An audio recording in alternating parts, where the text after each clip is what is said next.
Saudara, demi mengendalikan harga sembako agar sesuai dengan harga HET, pemerintah gencar melakukan operasi pasar jelang bulan Ramadan. Menteri Pertanian Andi Arman Sulaiman meninjau operasi pasar gerakan pasar murah di kantor pos Magelang Kota, Jawa Tengah.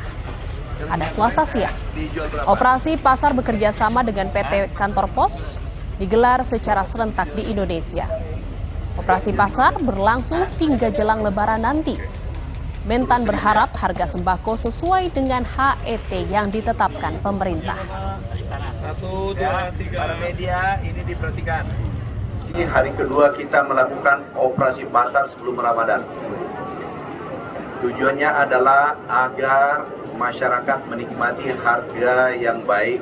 Kita menjual bahan pokok di bawah HET.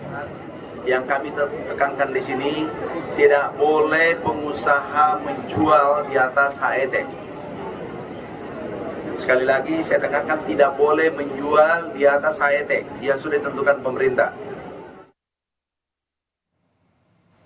Kapolda Sultra bersama Sekretaris Daerah Provinsi Sultra dan Wakil Wali Kota Kendari menggelar inspeksi mendadak di pasar tradisional di Kota Kendari pada Selasa siang. Inspeksi dilakukan untuk memastikan apakah ada kenaikan harga serta ketersediaan bahan pokok jelang Ramadan nanti. Kapolda meminta semua pihak agar tidak menimbun kebutuhan pokok masyarakat, jika ditemukan akan ditindak sesuai hukum. Kita sebagian besar masih normal ya, masih normal. Jadi kita lihat ada beberapa pedagang yang sudah menaikkan. Nanti kita ini akan pantau kira-kira kenaikannya sampai sejauh mana, disebabkan oleh apa. Tapi secara garis besar, secara keseluruhan masih normal. Ya kalau misalkan nanti ada penimbunan dari Satgas Pangan ditemukan, ya kita akan lakukan penindakan. Ya, karena memang pemerintah dalam hari ini Pak Presiden kemarin menyampaikan bahwa tidak ada lagi penimbunan-penimbunan yang mengakibatkan masyarakat susah.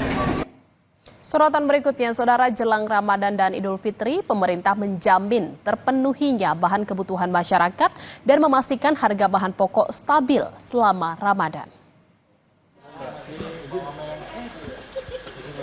Wakil Menteri Koordinator Bidang Politik dan Keamanan, Lodewijk F. Paulus, memastikan kestabilan harga bahan pokok selama Ramadan.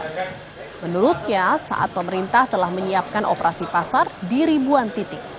Lodewijk bilang, kecukupan bahan pokok hingga kebutuhan gas dan bahan bakar juga menjadi perhatian utama pemerintah.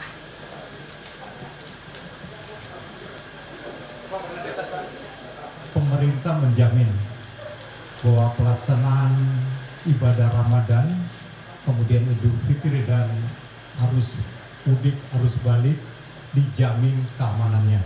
Ya, itu pertama.